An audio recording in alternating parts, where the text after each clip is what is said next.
For 20 years, we've been creating innovation in the CX industry, and now we're seeking out brilliant new perspectives on CX you just won't find anywhere else.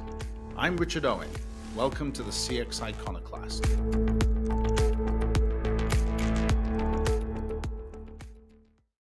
It's no exaggeration to suggest that our guest today, Chris Gopal, is one of the world's most forward-thinking experts on supply chain. We first met in the 1990s at Dell Computer Corporation, where he was leading the corporate transformation of Dell's manufacturing logistics into what was at the time the case study of success. But Chris's contribution to supply chain thinking goes much broader. He was the partner of supply chain services at Ernst Young Consulting, held similar positions at SAIC, Tata, and IBM, and even did a hands-on stint in China for several years. His contributions to methodology meant that he was the prescribed reading for APIC certification back in the day when, yes, I went through it. And his new book, Breakthrough Supply Chains, is a timely reflection on customers, risk, and the fragility of the global trading system. Today, Chris teaches at the University of California, San Diego, as well as USC, and he serves on the Defense Business Board for the US government. In this episode, Chris tells us how recent pandemic and current conflicts in different parts of the world have made almost everyone aware of the challenges companies of all sizes have in bringing their products from sources to customers. As Chris puts it during the discussion, we've seen what's historically been a 100-year cycle compressed into a 5-year cycle. He talks extensively about the importance of making the customer front and center in the supply chain design and execution. And I believe you'll hear some fascinating views on how much more important channels will become, even in an environment where so many customers have become used to buying direct. Finally, you may hear something about how Chris and I agree on how little things have changed since the Industrial Revolution, when presumably we were both young. I do hope you enjoy the discussion. Well, Chris Gopal, welcome to the podcast. Thank you very much for joining us today. My pleasure. I think that let me start with this, which I hope is a low topspin lob to the net.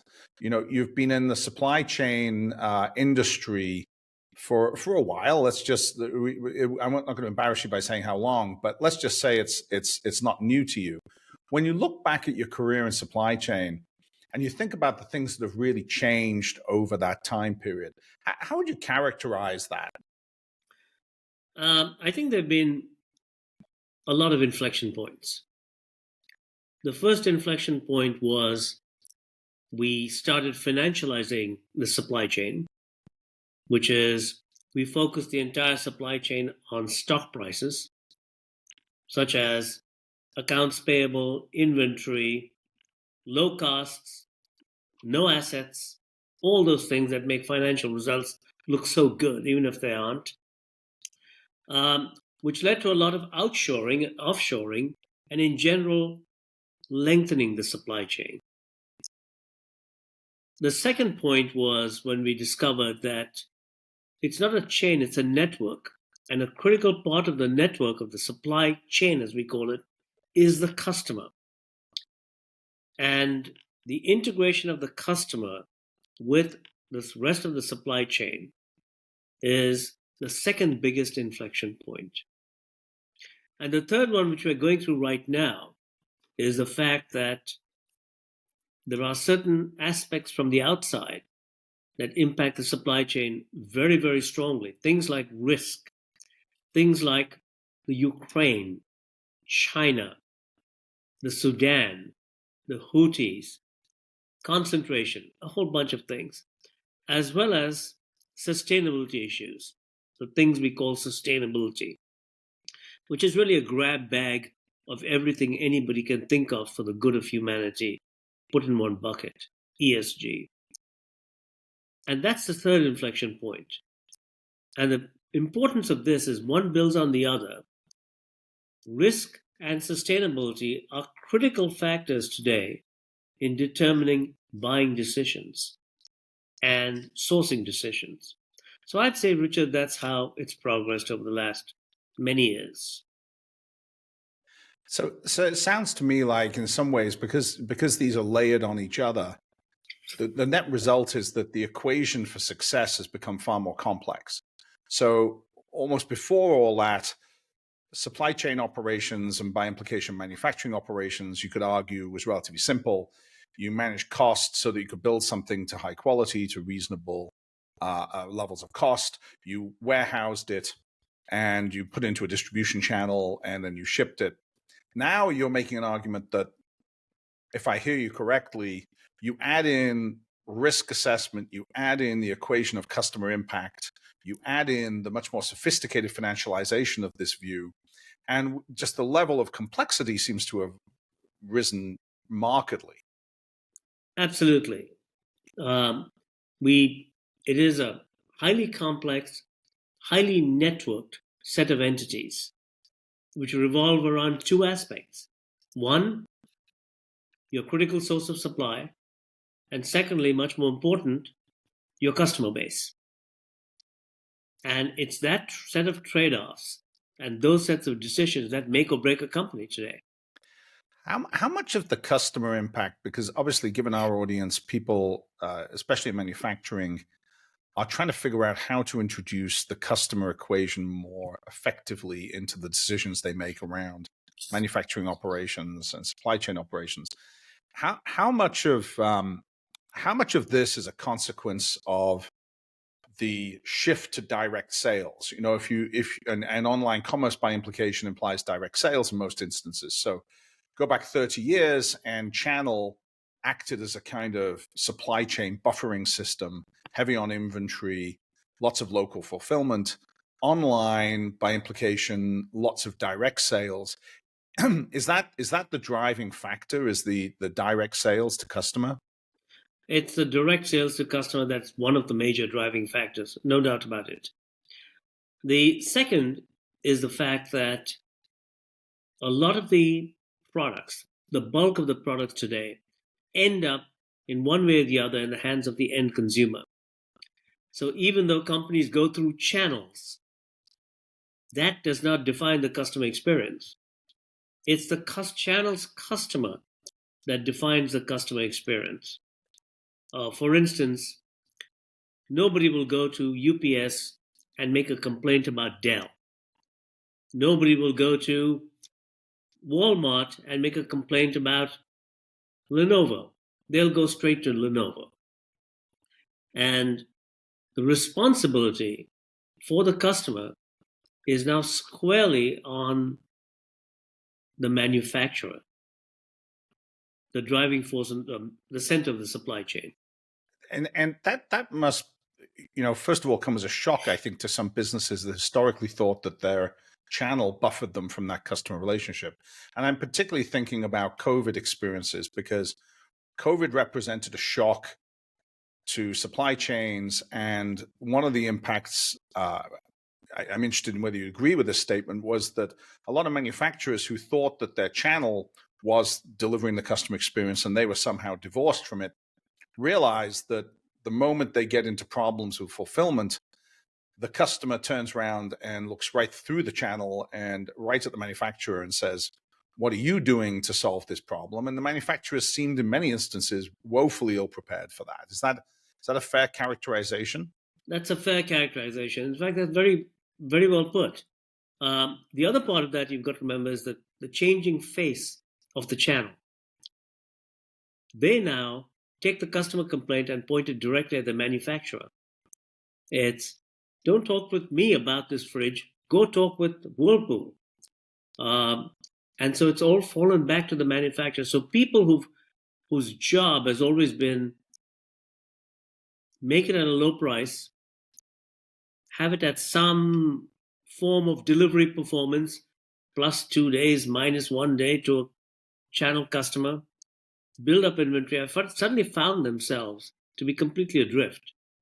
They have to operate through a new set of parameters and rules, which has left many of them,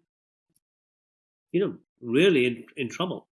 Yeah. So I think I think this is a really interesting observation, is that any shock to the system, and okay, COVID was one shock, but when you talk about other risks, by implications, fragile supply chains represent just a collecting ground for risk. right? And this is one of the points you make, especially in the new book, which is, and I've seen in other speeches you've made, risk to supply chain has changed our notion of what supply chain should be. Could you elaborate a little bit more on that? How should companies respond to a riskier world when it comes to supply chain design? Well, there are several ways. And these are things that we've always done, but sometimes ignored because we were seduced by the prospect of globalization where everything moves smoothly. There are no hiccups. You buy from somewhere at a low cost, you can sell it somewhere. The famous von Clausewitz notion of the frictions of war never entered our minds. They do now. It turns out that countries operate for their own interest. Other countries and other consumers don't operate on our social values or the things we think should be our social values. The notions of the past, which is inventory is bad for you, consolidation is good for you, have all gone flying out the window now because those are the things that mitigate risk, diversification and inventory, and redundancy. So the end result is supply chains are shortening.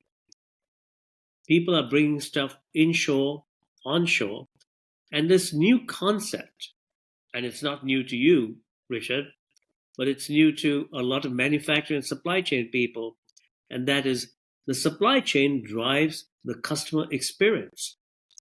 The words customer experience is new, and the concept that supply chains drive the customer experience is even newer.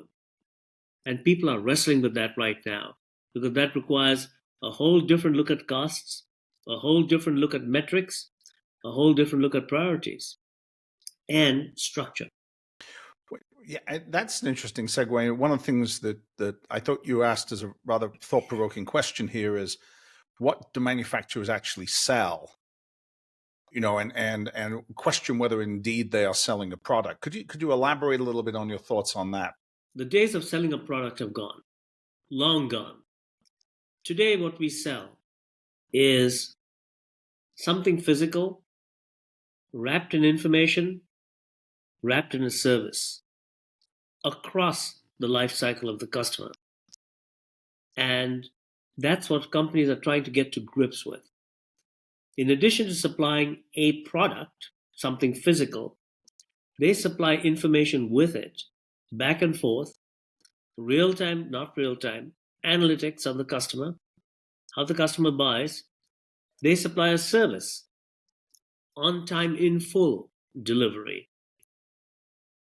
perfect orders, things like that, that they're just now starting to come to grips with.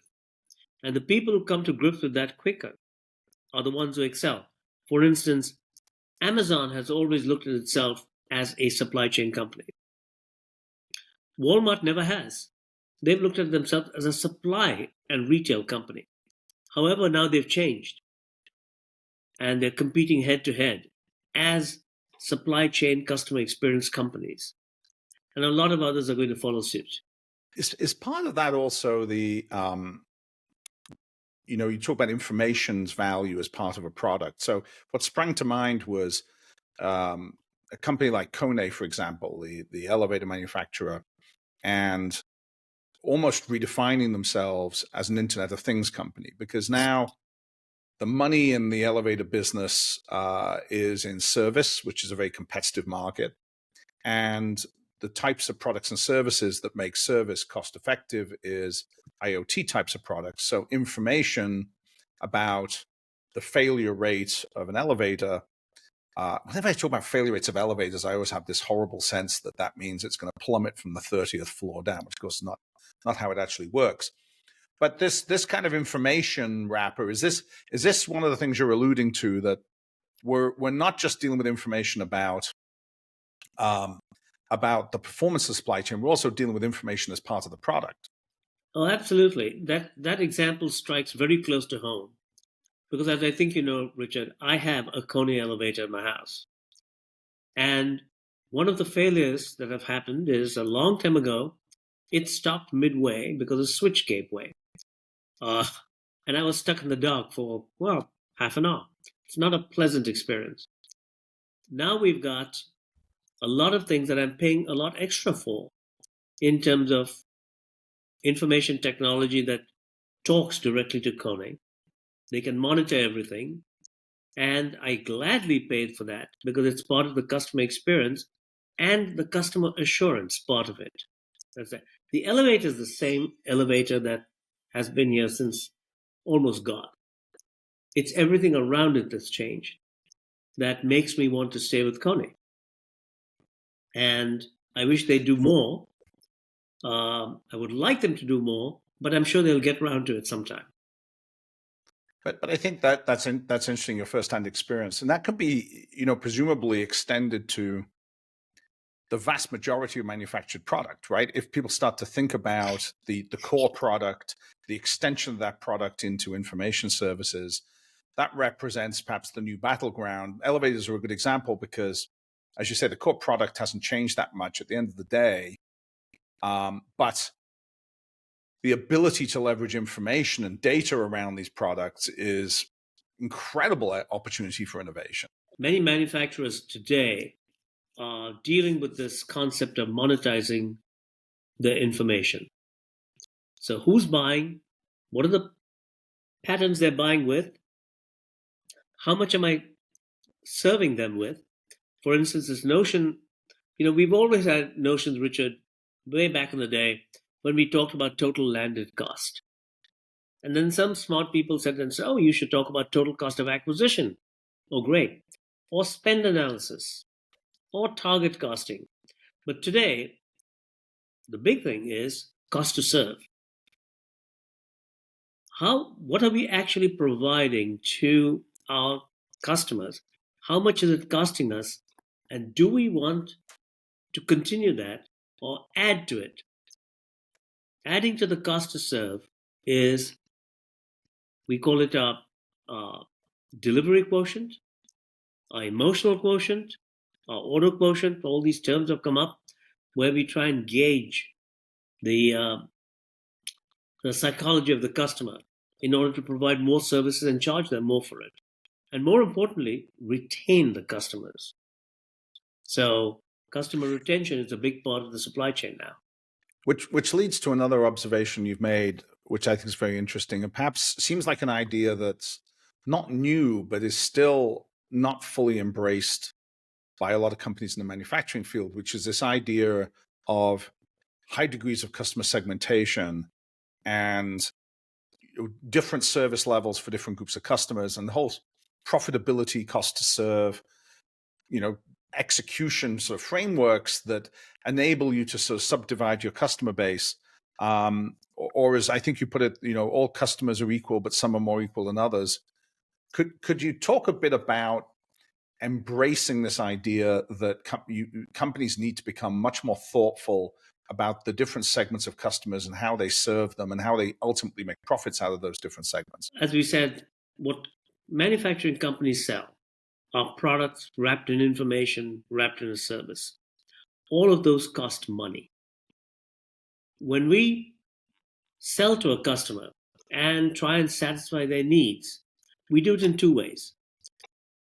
Reactively to their order and proactively to help them buy more, pay more. Given these, the whole issue of which customers should we focus on for profit, which customers should we focus on for strategic reasons, not related to profit, and which customers should we focus on to start cutting back services so that we can make them profitable, or explain to them how they can pay more to get some of those services. These are strategies that people are using based on the data that they get from sales to customers from the manufacturing outfit. I'm reminded that one of our previous guests on this podcast, Das Narayandas from Harvard Business School, used to have a 2x2 matrix, and in one corner he had customers that were neither well aligned with the business nor profitable, and he used to call them strategic customers because The only explanation anyone could ever give for why they were doing business with them was because they were, quote, strategic. There was absolutely no logical reason to be doing business with these people. And this issue of understanding, especially when you start to get into questions of lifetime and recurring business, seems it's instrumental to understand this cost equation, not just in terms of the initial product, but in terms of the lifetime. So is customer lifetime value now sort of colliding with traditional manufacturing thinking as being something that's going to have to redefine how financials work in manufacturing companies? Oh, absolutely. They will never redefine how financials are reported, because the SEC moves at the speed of one of these Norwegian glaciers that we see about. It's more how management uses the information. And that's a critical piece of it, because we are now looking at costs and working capital. So there are two pieces to this, Richard, as you know. There's the cost involved, that we pay for services and information and all that. And there's the costs involved that we use to finance the business, the working capital costs. How the combination of those focuses directly and relates to a customer. I'll give you one quick example here. So there's this company that, in order to save costs, has gone offshore and buy stuff. They process the order, and the stuff is shipped directly from the manufacturer to the customer. And you'd think that's a wonderful thing. And they thought it's a wonderful thing. It bypasses all the middlemen, and it comes directly. Of course, it can't. What they sell can just barely get through the minimus laws, but still. But then they found out that they were not getting any customer retention. People were not buying again and again and again. And one reason was that the variability of the delivery from the supplier to the end customer was tough. Secondly, when the end customer called about something, they didn't have the information because it was provided from somewhere else. And all these things got together when they realized that they were losing customers because of the supply chain and the way they handled the costs. It wasn't just a cost per product. It was the cost per customer and per customer value, life experience. So they started changing that. They started looking at different product parameters, pulling some onshore, all for the basis of providing the customer that customer experience that was profitable. So it's made things very complex, as you said. There's a tendency to think that channel approaches in general, B2B to X, if you like, are just an obsolete approach. I mean, we've seen, over 30 years now, a shift towards direct, and internet has increased that. What do you think of this is the future for indirect execution? And I don't just mean sales, but the actual fulfillment mechanisms through channels. Is it simply a dying tendency, which ultimately we're going to end up with cars sold like Teslas? You're going to go into a local mall and there's going to be a very tight showroom. You're going to place an electronic order and forget dealers. Point of sale inventory is an obsolete idea. Or do you imagine a future where indirect distribution and channels fit into this new universe of supply chain execution, add value equal to or greater than the cost, and therefore serve the customer better and serve the shareholder better? I think it's the latter. I think channels are finding their position now, the things they should be doing. They're not just bunches of salespeople going around and selling stuff. They're aggregators. They're aggregating product from different manufacturers, from different things. They're service providers. They're counseling customers on the products. They're the one shop for providing product and order fulfillment information to the customer. They're the one shop of pulling together multiple sources of supply into one. Consider Avnet, for instance. They're a services company, but they're also an aggregator. They provide, they help, they provide value-added services. So I think channels are changing, and they are changing fast. So that's an optimistic view in part, in saying that you think intrinsically there's a high value role for these models, but not sort of the model that existed 20, 30 years ago, where it was easy margin just from literally warehousing product. It's really much more of an emphasis on value add, if I hear you. In fact, that's a going term among a lot of distributors now. Value add services. What can they do to help the consumer? Well, they've often called themselves value add, but it tends to be a bit of a euphemism in the past, right? I mean, some cost added might have been a more accurate description, but now that we're starting to now perhaps we're being a little more honest about it. I'd like to switch and talk about your most recent book that you published last year, which is entitled "Breakthrough Supply Chains: How Companies and Nations Can Thrive and Prosper in an Uncertain World." The implication, if you like, the headline implies that risk and stability in supply chains is obviously one of the big ideas behind the book. But how would you communicate the sort of handful of concepts that you really wanted to get across when you wrote the book? Well, I'll tell you, the book came about when we had a lot of discussions with executives and policymakers about the supply chain. Things were breaking all over the place. So we came up with several different concepts behind the book. The first was that supply chains over the last 15, 20 years were built to break. They were built to encompass an economic system of neoliberalism and globalism, which never really existed in real life. And so once it started falling apart, bad things began to happen.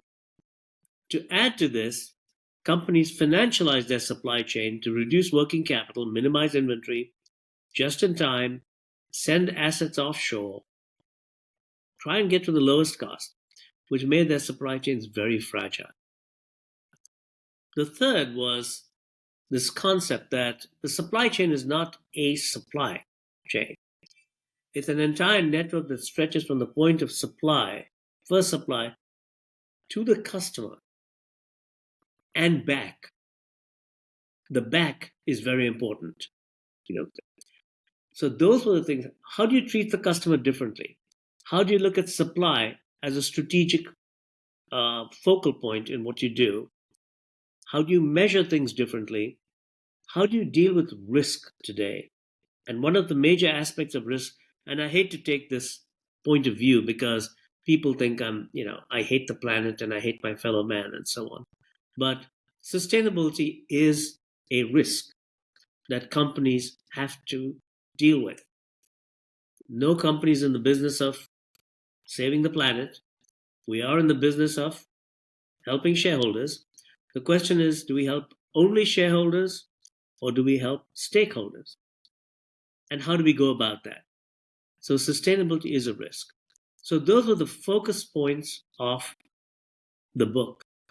And one of the key focal points of the book was its extension of the supply chain into the customer, because that's what drives customer experience. All the way from before a customer thinks of a product, right to making the customer think through it, buying it, selling it, servicing it, disposing of it, and reselling it to the person and starting the whole chain over again. That's the life cycle. That's the money part. And the supply chain has to integrate with that.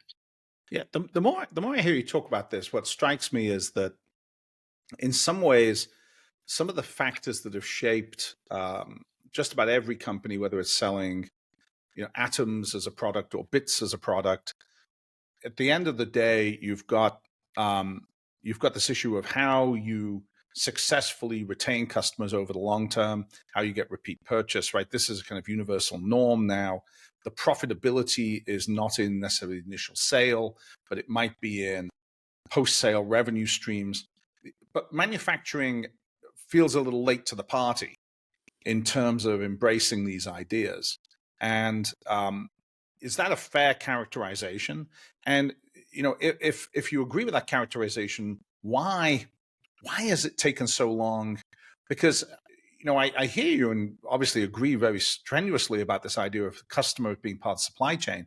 But we could have, and I think probably did have this conversation 20 years ago. Yes. And the progress hasn't been hasn't been anything like as much as you might have expected, or certainly not close to the pace that the digital companies have progressed, the bits companies. So the world of atoms seems to have been much slower. First of all, is that fair? And if so, why do you think it has been so slow in manufacturing? It is completely fair. It's the increase in that is now exponential, starting a few years ago. And as I said, manufacturing companies, including the ones we worked with, were built on several bases. Neoliberalism, economic philosophy, shareholder primacy, which basically talked about globalism, the world is flat type of thing. You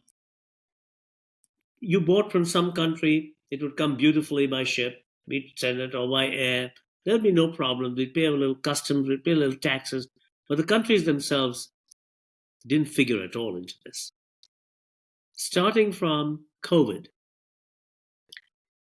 we've started to have what we call the 100-year cycles, crammed into 5 years.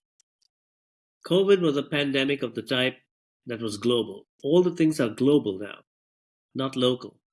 The last thing we had, something like COVID, was in the 1920s with the Spanish flu that virtually destroyed everything.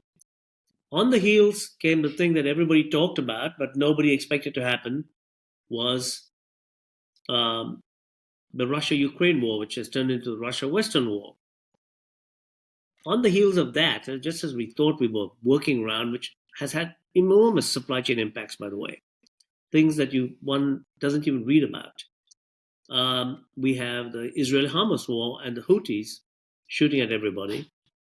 And we've now got other things in there, including Chinese territorial ambitions and the scare of supply chains falling short with semiconductors and pharmaceuticals and everything that we've outsourced offshore. All these things in a matter of a few years have changed the mindset of people. We now see manufacturing as a critical part of what we do, a critical part of managing the customer, satisfying the customer, and being part of national security. And I think that's what's changed. Oh, and let's not forget. That's a great note. Let's not forget about the nasty things, the big Chinese floods in the Three Gorges Dam as well, which nobody spoke about, but happened.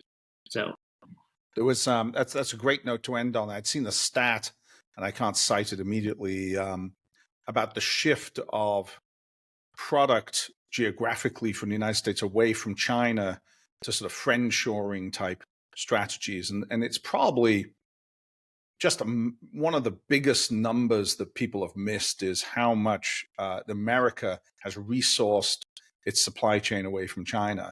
And that's, a huge disruption for a country that's been familiar with Chinese manufactured product.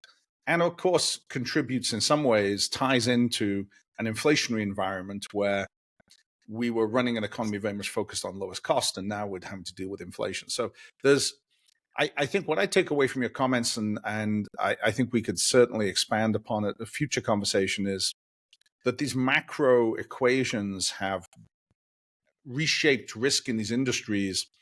But at the end of the day, if your North Star is creating great shareholder value through being able to serve customers really well, it forces you to make different trade-offs in terms of risk mitigation so that you can ultimately deliver on that promise. And that's a level of thinking and sophistication that's I think relatively new for a lot of manufacturers, but going to dominate the winners for the next 10 years. Is that a fair summary? Are we on the right path? You're absolutely on the right path. Let me just relate in closing a comment that I heard. I was in Washington recently talking about some things like this, and we looked up and we looked at each other and said, nothing has changed since the Industrial Revolution or even before.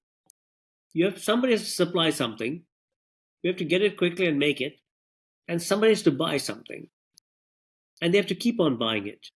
And if you don't have somebody buying and keeping on buying, there's no point in having the rest. So the middle part is great for enabling it, but it's the front and the back. And so we cannot lose sight of that.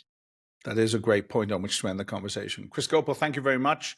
And congratulations on getting the book out and the continued timeliness of this conversation. Thank you very much. Thank you, Richard. I appreciate it. Thank you. Thanks for listening to the CX Iconoclast from OCX Cognition. Subscribe wherever you get your podcasts so you won't miss any of our thought-provoking conversations. And please get in touch if you want to learn more about what OCX Cognition's predictive CX analytics platform can do for your business by providing complete insights into every account, continuously updated and connected to operations. You'll find contact info in the show notes.